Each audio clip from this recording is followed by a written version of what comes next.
السلام علیکم۔ آج ہم انشاءاللہ بدعت پر بات کریں گے۔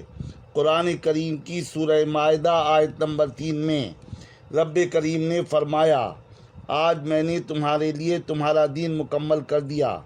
اللہ کے رسول نے فرمایا، دین میں ہر نئی چیز بدعت ہے اور ہر بدعت گمراہی ہے اور ہر گمراہی جہنم میں لے جائے گی۔ ہم کسی بھی عبادت یا وظیفے کے لیے کسی خاص دن، وقت یا تعداد کو لازم کر لیں جس کی قرآن و حدیث میں کوئی دلیل نہ ہو، وہ بدعت ہے۔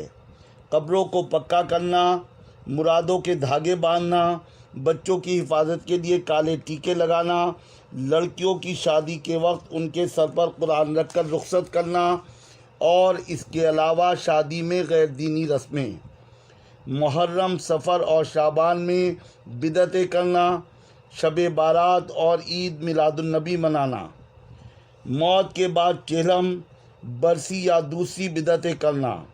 اوپر بتائی گئی کسی بھی چیز کا کوئی ذکر قرآن و حدیث میں نہیں ملتا۔ اللہ کے رسول کے صحابیوں نے ایسا کوئی کام نہیں کیا تھا۔ پچھلے سالوں سے کچھ نئی بدعتیں ایجاد ہو گئی ہیں، جیسے ماہ محرم کی پہلی تاریخ پر نئے سال کی مبارکباد دینا اور جمعے کی مبارکباد دینا۔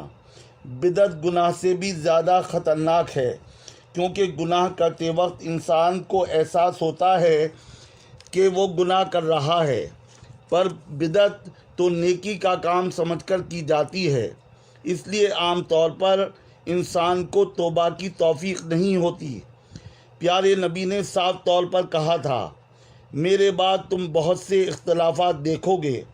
آپ نے فرمایا، میں دو چیزیں تمہارے بیچ چھوڑ کر جا رہا ہوں، قرآن اور میری سنتیں، انہیں مضبوطی سے تھامے رکھنا۔ اللہ تعالی ہمیں دین پر چلنے کی توفیق عطا فرمائے اور ہمارا خاتمہ ایمان پر ہو، آمین ثم آمین۔